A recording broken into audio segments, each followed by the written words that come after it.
Good evening. It's Tuesday night. We are back once again with Tuesday Night with Ben Stowe. Good evening, Ben.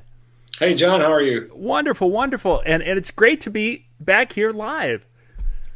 Well, due to the wonders of technology, because tonight, Tuesday night, I hanging out with my friends at the Chicagoland ADJA. So it's thank goodness for the internet. Woohoo! Great stuff, great stuff. Well, They don't know that I snuck out of the room, by the way. Shh, don't tell I'm giving a presentation right now, and they don't even miss me. The magic of not only internet, but high-speed connection. I mean, Everybody's asleep. I started my presentation, waited until they went to sleep, ran outside, shot the segment. You must be on the resistance part of your speech. Yeah, there's resistance, all right. There's a little bit. Well, before we get too far into tonight's show, what's this T-shirt of the week? What do you got for us tonight? Oh, you know what? This one comes courtesy of my friends at Listen Technologies, which they make conferencing and assisted listening systems, things like that. Uh-huh. And it is another, I don't know, can you read it? Resistance is not futile. Voltage divided by current. Oh. See, now you'd have to know exactly what that all means, and it's been so long since I've done the electricity thing. Well, a future episode. Maybe we could just scrap tonight's plans and do that. Oh, but we have such a beautiful topic tonight. Yeah, I spent at least 3 minutes making those graphics. Exactly. From the time you walked out from the snoring room to the time you got here to the broadcasting. Yeah. I sure hope none of the Chicago guys actually watch this. Well, that would be like the third person, because I think, it was us, and Red Green is the only one who probably watches this anymore. So tonight we're going to talk about these, and I don't even have my microphone prop, but we're going to talk about microphones and feedback. You are on top of it. Nice. Because that's, a common problem, as anyone who's used microphones. Most of us, we just have the feedback, and we just kind of go in the corner, cry, and have no idea what's going on. Tonight, I need you to explain everything about that if you can for me. Everything. Well, okay, at least enough so I'm dangerous. I mean, so I can fix maybe some of it. Well, more useful than going in the corner and crying is randomly turning knobs, but doing so with a serious purpose on your face. It sounds like we're referring to one of those DJ videos. Just convincing people that you know what you're doing. I'm doing it. Why is he moving a crossfader when he's trying to get the microphone to work? Oh gosh, yeah, I know that. Yeah. Okay, microphones, feedback. Tell us a little bit. Let's start at the beginning. What when I'm hearing feedback, what's happening? Well, cue graphic one here, John. Basically, what's happening with feedback is when the sound system is hearing itself. So the microphones that we have open, and more open microphones will increase your chances of feedback, by the way. Most DJs don't have more than one or two, but the more open or on microphones you have, the greater your chances for feedback. You're adding all those things into the gain staging, and so when that microphone is hearing itself, basically, that the sound that comes through the microphone then goes through the mixer and then out the speaker and then back into that microphone. That's what feedback is, and it's obnoxious, of course. Certainly. Now, I gotta tell you, due to the wonders of technology, and I appreciate you accommodating me tonight. And I know I made this difficult. I can't see when the graphics go up. Yeah. So you'll just have to assure me that they're there. Yep, they are there, and right. And you'll have to just cue me when you want the rest of the graphics up here. And I have to remember the hastily made graphics I made and what's on them. That's all. It's all part of the process. Okay, now you would say, in a live sound environment, it's going to be almost impossible for that microphone to not hear the speakers. The speakers are loud, right? You're rocking the party. So how do we not have that microphone hear the speaker when it's on and the speaker is on? Then it becomes a game of ratios. It becomes a game of distances. And we've got another graphic here. If you can put that up. Yep, there we go. Now we've got our microphone and our speaker. And we've got our person who's talking, who's apparently a close cousin to the orphan Annie. And what we can see are the distances. We call it the feedback triangle, and I know it doesn't look like a triangle in my picture here. Just trust me, it's a triangle. All right. We can see the distance between the person and the microphone and the microphone and the loudspeaker. And our basic inverse square law takes effect here, that mic placement is very important. Okay. Every time we double the distance of the microphone from the source material, a fancy way of saying your mouth, basically, or where the sound is coming from, we're going to lose 6 dB of volume there. And so we want to make sure that the microphone is closer to the source material than it is to loudspeakers, and almost in every scenario it will be. But again, doesn't take very much, doubling that distance from your mouth. And I'm not saying we should eat the microphone, okay? But get into mic etiquette here. But as we move that mic away from your mouth as you're speaking, you're changing that ratio and not in your favor. So that's the one thing, is it comes down to like real estate: location, location, location. Sure. And one of the things to bear in mind is that the speaker inherently is a lot louder than you are, or else you wouldn't have them, right? You just shout. Yeah. So that's part of that ratio, is the distance, doesn't have to be equal for it to be a problem. In fact, certainly the distance would never be likely to be equal. When I'm giving presentations, I wear my ear set and I walk in front of my speakers all the time, and people are amazed by how I don't have feedback. And those who encounter feedback and haven't watched this show yet, maybe are some of the people who are amazed. Two things that are going on there that we're going to cover in the episode here. One is that ear set is very close to my mouth. Sure. It's right on my cheek. And two, I'm using good equalization and gain structure management, which are the other things we're going to talk about. So anyway, that graphic that we got here shows our relationship between the presenter and the microphone, and the speaker and the microphone. And then the blue arrow represents the speaker going towards the audience, which obviously that sound has to travel a lot further than the sound from us to the microphone. So we want to control that ratio in a way that's favorable to us. Sure. Clear as mud? Oh, yeah. No, that makes sense. That makes sense. All right, good. Well, here's another way we can do it. Let's go ahead and cue the graphic with my microphones and their polars. Yeah, we're there. And what you see here are two microphones, and these graphics courtesy of Shure Microphone Company here in Chicago. So thanks, Shure. They don't know I use these, but I bet they do now. They're big on education too. I just love them for that. Mm-hmm. And I honestly, it's one of those times when I knew they'd be glad I used them. So there's my guilt trip. Yeah, there you go. Yeah, I was going to say, it sounds a little bit like a guilt trip coming on, but yeah. Well, I would have went down and asked them, but they're closed now. It's nighttime. Exactly. And you only had the 35 seconds from the room to this. Pretty much. So thanks, sure, appreciate everything. No, really, seriously, they are big on education, and there's a lot of good stuff on their website for learning materials. But you shouldn't go there. You should just listen to me. All right. If we look at these two microphones, what you see are these polar drawings, and they're showing the pickup pattern of the microphone. Okay. The Omni is showing that microphone picks up in all directions like a sphere all the way around that microphone. Okay. And thusly, it's going to be more susceptible to feedback than something like a cardioid or a hypercardioid or a supercardioid. And the other microphone that you see is the cardioid. And if you look at the graphic, you'll notice that it has a lot of off-axis rejection, which is our fancy sound guy way of saying it picks up in one direction and not the other. Okay. So as you're speaking into the microphone, down into the axis of the microphone, you're on axis and it's picking you up. But the back end, the handle end, where the cable end is not picking anything up, or certainly not as much. And that's what we call the off-axis rejection. Sure. That's great for singers and things with monitors, because the monitor is basically pointed right at the singer in almost the same direction as the handle of the microphone, but it doesn't matter so much because there's a lot of rejection on that axis of a cardioid. Now you might say, okay, well, since cardioids are so much better, why even bother having omnis? Why would we have those? And the correct answer to every engineering question is... It depends. It depends. Maybe I want to pick up sound in all directions. Mm-hmm. So different tools for different purposes.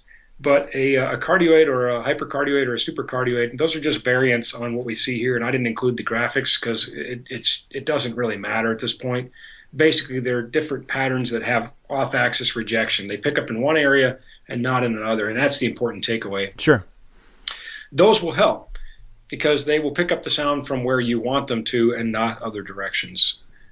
We're doing well. We've gone through some feedback things and some microphone design, and now we're talking acoustics. What's next? Okay, viewers, how are you doing? Well, it works on kids shows. Is that the snoring I hear? No, it's. Who do we ask next? Yeah, it works on kids shows. So, what do you do about it? I think that's the big burning question. Number one is identify what your offending frequencies are.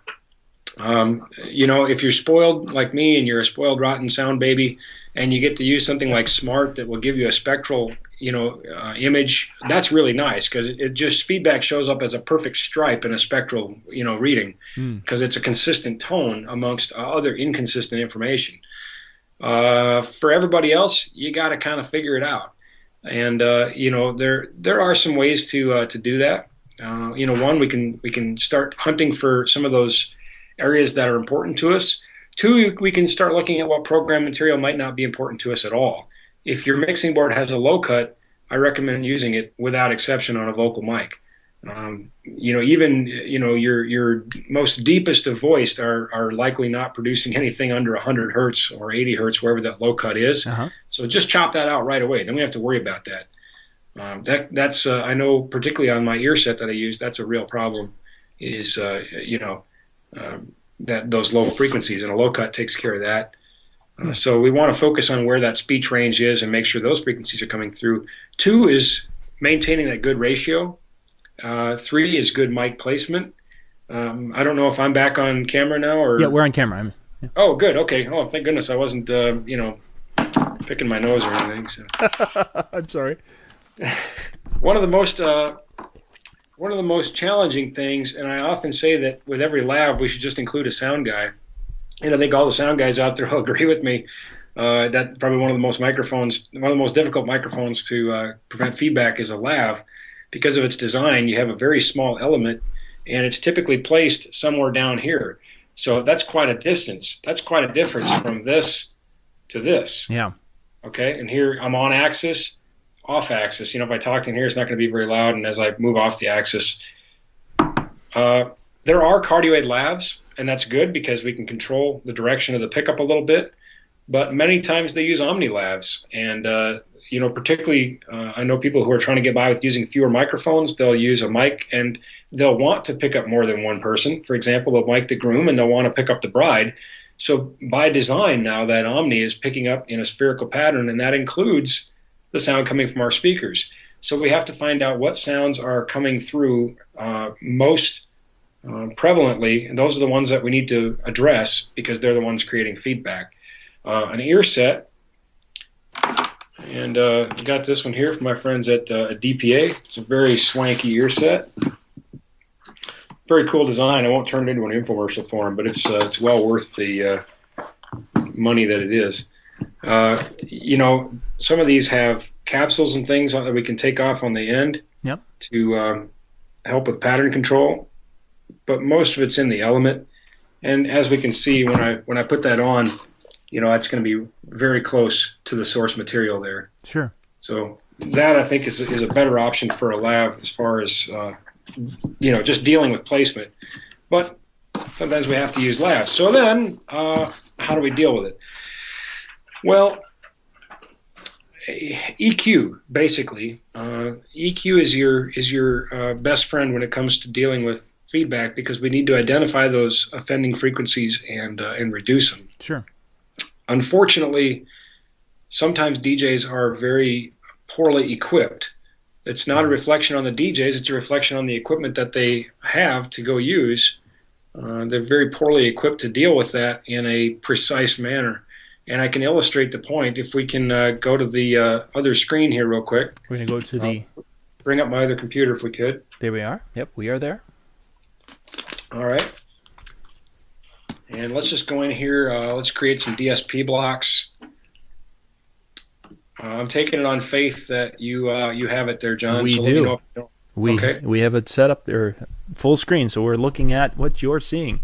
All right, outstanding. Well, I've added a three-band PEQ. PEQ stands for parametric EQ. Mm-hmm. It means we can adjust the parameters of the EQ.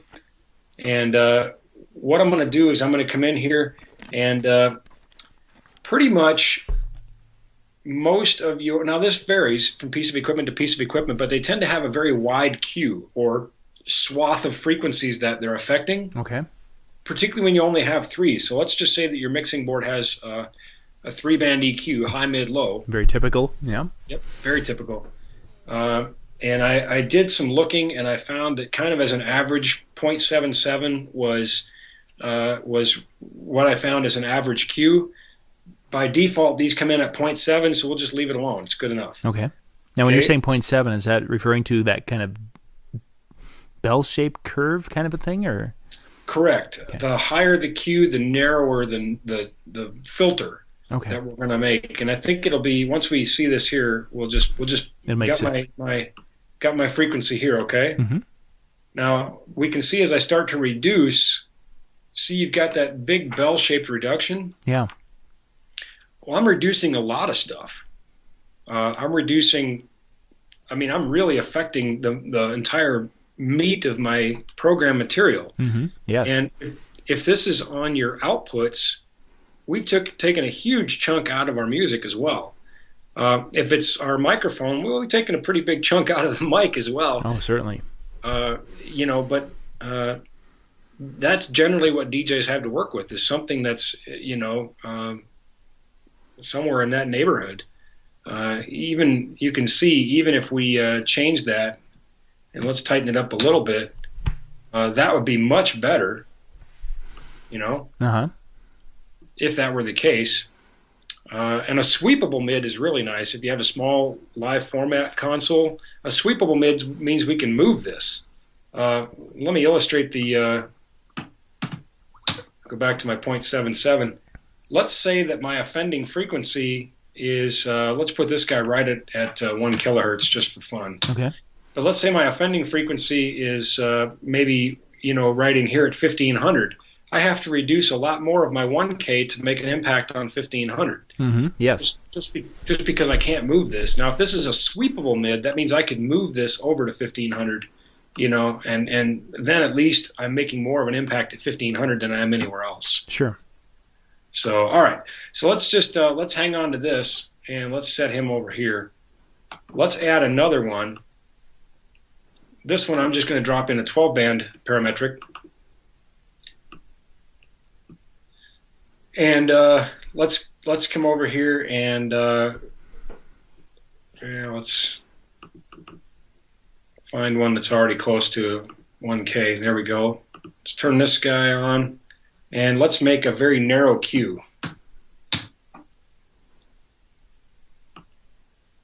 Now, if that's where my feedback is, and chances are it's going to occur over a fairly narrow amount of space, I can address that and not have to affect everything else. Now, when you say it's a narrow Q, what number did you enter in for that particular? I put 20 in here. That's not really important, I think, I would just give us a relationship between the two. Right. Yeah, the idea. We went to a Q of 20 versus, 8. The other thing is that we're likely to have more than one offending frequency, and they are going to be more or less offensive, depending on, where they're at, and the polars, and not the polars, excuse me, the frequency graphs and the things that we looked at. So maybe this one here,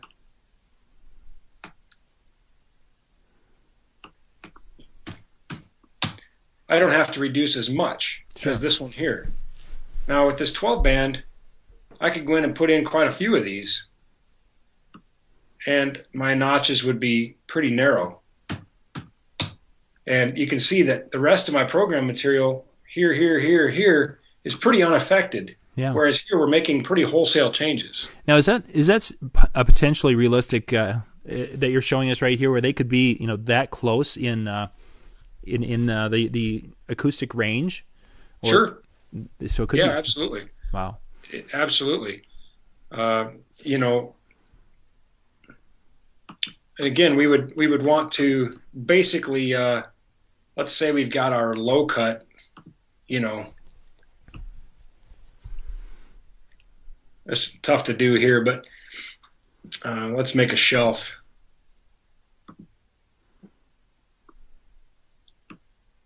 This is maybe what our low cut might look like.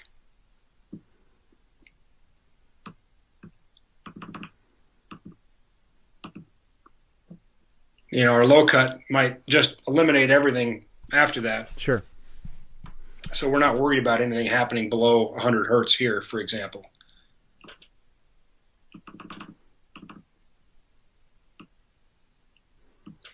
But yeah, that's a pretty realistic look at what we might end up with. If you find yourself pulling down a lot of stuff, assuming let's go back and our assumptions here. Let's assume that we're not working with the 3-band EQ and we're not using the elephant gun to swat flies. Let's assume that we do have a parametric EQ that we can go in and adjust. Uh-huh. First and foremost, best if we're only adjusting that microphone. And these notches are only affecting the microphone and not the main output program material. And we'll come back and visit that when we talk about automatic feedback suppression. Mm-hmm. But that's the best case, first and foremost, right there. And a lot of new small format digital consoles even have dynamics built in that would give you this sort of flexibility, even if on a smaller scale, which still allow you to address just that mic channel and not have to address your music program material. And you can address different microphones differently if you have that dynamics. The other way this can be done is using insert channels on a mixing board and having those outboard processors. But anyway, if you find yourself having to pull down a lot of stuff, something else is wrong. Sure. If we're just constantly pulling down stuff, really at that point you're just reducing gain pretty much across the board. Yeah, exactly. Yeah, maybe that was the issue. Maybe you just have your mic's too sensitive or your gain structure is kind of out of whack with your loudspeaker. But I just want to demonstrate the difference between having to go out with a 3-band EQ on your mixing board and try to make those adjustments versus being able to come in and make very specific and purposeful adjustments to address that feedback and keep most of the program material intact. Let's talk now, unless you've got a question, which maybe it'd be good if you did, but. No, I think that makes a lot of sense. We just went back to cameras here. Okay. I like that explanation. I think that makes a lot of sense. My biggest question really would be is how a person would find those frequencies.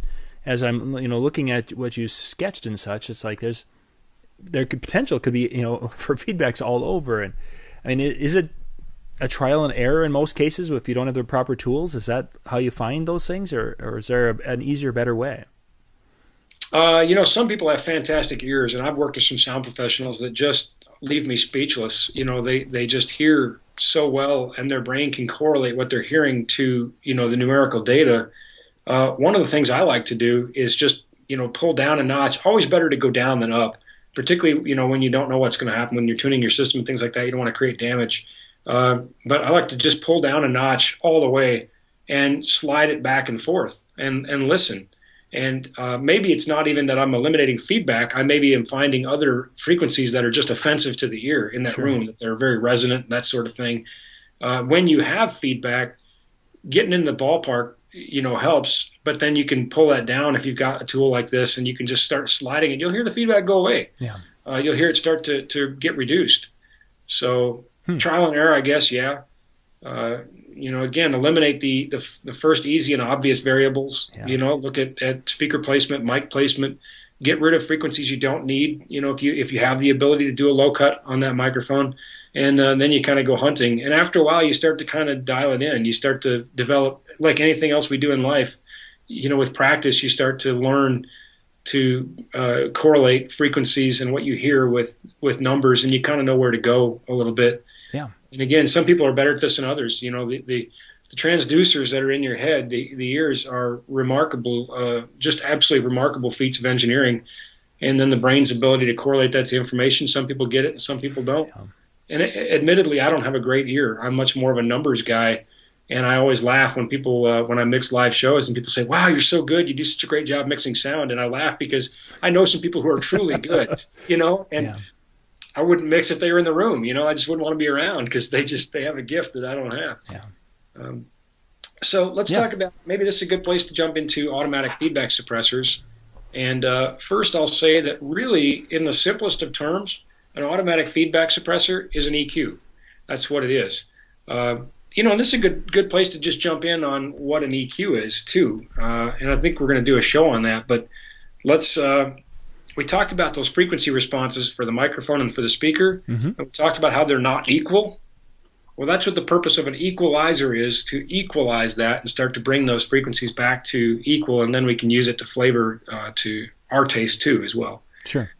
But in the simplest of terms, what an automatic feedback suppressor is an EQ. That's what it is. Sure. The difference is that it is listening and analyzing, and when it senses feedback, a consistent tone above the other level, it says, you know what, I think that's feedback, and it will make adjustments and it will notch it down. So here's the downside of that. You have to have the feedback, and it has to be fairly loud and sustained For it to pick it up. For it to be, yeah. So that's what they call live filters. I think live filters they're like life jackets. You know, if the ship's already sinking, I guess it's what you got. I don't want to rely on live filters. Even as, you know, admittedly, like I said, I don't have a great ear. I'm still much better than a live filter on an AFS. You know, I'll hear that slight ringing start to happen, or that just where that, you know, that frequency is going to be a problem, and I'll grab it and find it and get rid of it before anybody hopefully even notices, sure, except the other sound guys in the audience. There are also what they call fixed filters, and this is maybe counterintuitive, but you'll be really popular with the catering people, by the way. As they're setting tables and the room is empty other than service staff, you make your system feedback, and you deliberately do that so the system has a chance to find and eliminate those filters. And it's kind of fun to watch an AFS work, AFS automatic feedback suppressor. You'll have this, you know, and you'll hear them and then they'll drop out. Now, is that what the picture we have? We have one of those? Yeah. Okay. So let's go to the next graphic, and we're going to take a look at what an automatic feedback suppressor looks like in the digital realm. And of course, we live in an era now where almost everything is digital on some level. You know, there's DSPs you can get for under $500 that you can connect your iPad to and make these adjustments while you're listening to the system. And this isn't one of the ones that's under $500, but you know what? They're getting really, really good. I mean, yep, the tools that are out there are really quite remarkable. In a system DSP, like a drive rack or a DC1 or something like that, you know, whatever we do is affecting all of our audio. It's affecting our entire main output signal. So that's where narrow notches are really important, because we don't want to take out big chunks of our music. And that's what you can't take out one and not the other if you're taking it on the main output. Sure.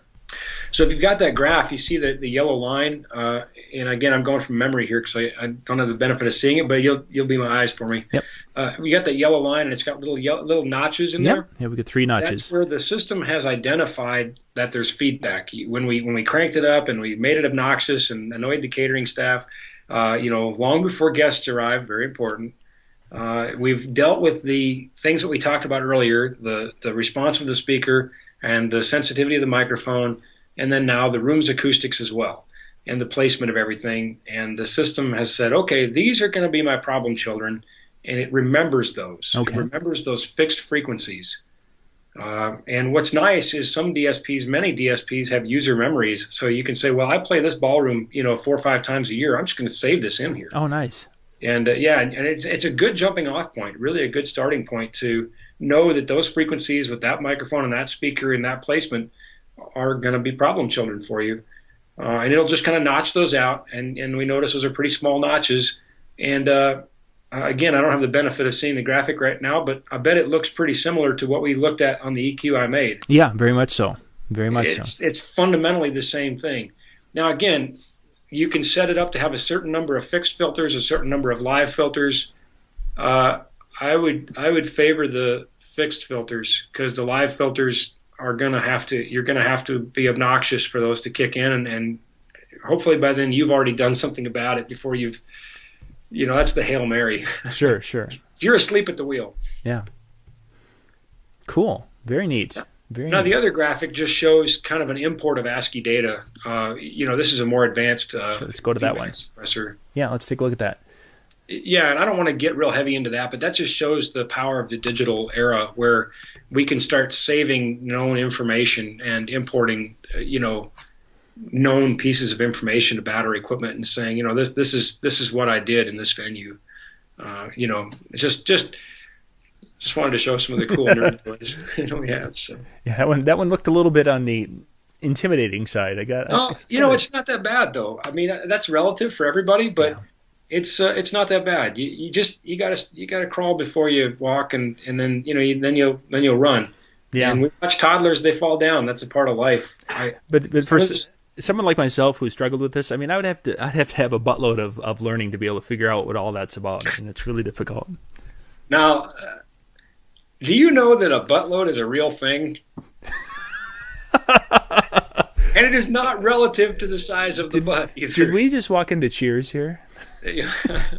Norm? No, I don't know. Do you drink wine? I'm not much of a wine person. Okay, well I'm not really either. But that's why it's forgivable. You don't know. But a butt is a wine container barrel or something. But it's anyway. A butt load is 126 gallons. so it is a measurable 26 gallons of learning. Yeah, I think the big thing is. Like people who've had too much wine, we have to be afraid not to fall down. We can't be afraid to make mistakes, and that's how we learn.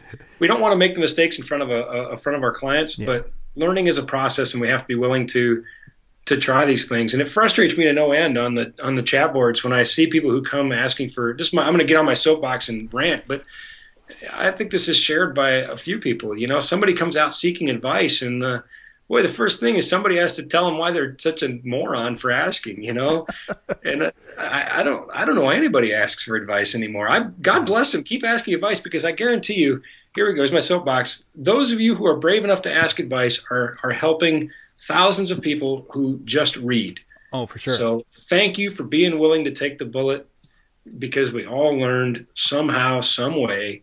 And don't be afraid to make mistakes, and don't be afraid to reach out to other people when you make those mistakes. There are a lot of good-hearted people, I would say, like myself, and a lot of the professionals that I know. We know that our careers wouldn't be where they are today if we hadn't learned from other people. Yeah. And we don't take that for granted. We're happy to help. We want to be a resource for those people who are brave enough to ask questions. And to the rest of you that just want to tell everybody how great you are, well, whatever, good for you. That's Yeah, that's. I'm gonna get the hate mail now. Yeah, there's flamed on the forums tomorrow. Wait a second. Make sure we get this up here. Okay. If you got any comments, send them via Twitter to. But if you do have questions, I mean, that's something that we like to talk about on Tuesday nights with Ben Stowe. If you've got questions or comments or anything, go to Twitter. And you can do the hashtag NLFXBen or the @ NLFXBen, and we'll catch up with that in one of the upcoming shows. But yeah, that's something that's really been an important thing as long as I've known you, that you've been just a really passionate person when it comes to education and things.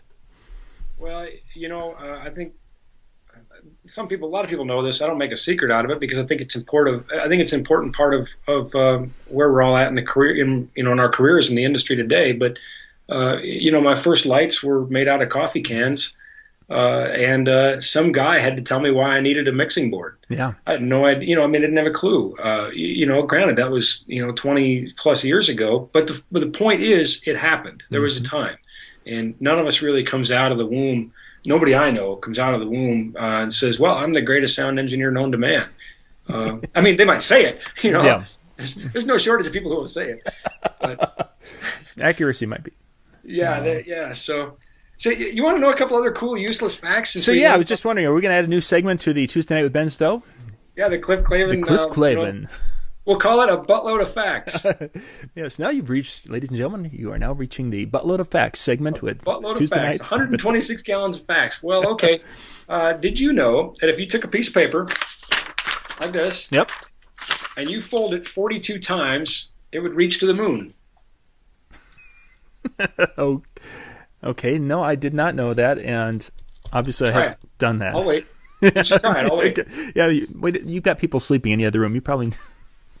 No, okay. But seriously, now I'll also tell you cannot fold it 42 times. I don't think you can anyway. I don't think you can fold it up like 5 or 6. And that a jiffy is really a unit of measurement. And how long is a jiffy? A jiffy is, let's see, it's 3.3564 picoseconds. Yeah, 3.3564, yeah, picoseconds. What's a picosecond? It's a very small slice of a second. Well, So it's a real thing. yeah, it really is. I said, you really want the answer to that? Because I'll give it to you. Yeah, I exactly I would. And then I'll just be happy with knowing that it exists, and it's a real thing. Yeah, a Jiffy's real. And it's really fast. Real. I got a buttload of Jiffy going on. Oh, Yeah, no. That's not right. That's different. 126 gallons of peanut butter, maybe. That sounds a That's a little buttload of Jiffy. The Kessel Run and parsecs and all that. But anyway, yeah. I think a parsec is a measure of distance, though, and not time. So it wasn't accurate to use that as a unit of measure in Star Wars to say how fast the Millennium Falcon could make the Kessel Run. Yeah. You couldn't make it, be like saying I ran a mile in a mile. Yeah. But anyway, I still love the movie. That goes without saying. I still love all that. Of course, a lot of people probably don't understand, that part of it if they haven't watched it that carefully. And for those people, they're probably not watching us anyway. Yeah, I was gonna say they turned us off a long time ago, and I'm sure I know we're way past time. I'm just stalling, but you know what keeps me up at night? If Chewbacca was in Episode 3 and saw Luke and Leia separated at birth, then in Episode 5, when Luke kissed Leia, he knew they were brother and sister, and he didn't tell Han. That is not a very good wingman. The bro code was broken. I don't know how you say it in Wookiee, but, dude, that's his sister. Just hang tight. This is going to work itself out. See, all the different answers you're getting tonight. You're learning about microphones. You're learning about Star Wars. Just well-rounded we are. I think the underlying point here is we need more questions. There we are. Oh, we should wrap things up. We are past our half hour. A lot of great information tonight, Ben. Thank you very much. My pleasure, John. The whole feedback world, that's some really, really cool stuff. So, again, if you have questions, we'll get that graphic back up here, wherever it is. There it is. If you have any questions, pop those over via Twitter to Ben, and he can answer those for you. And, we'll look forward to next Tuesday night. I got to go wake some people up. Sounds great, Ben. Thank you very much. This is John Young with the Disc Jockey News and Disc Jockey News TV. Good night.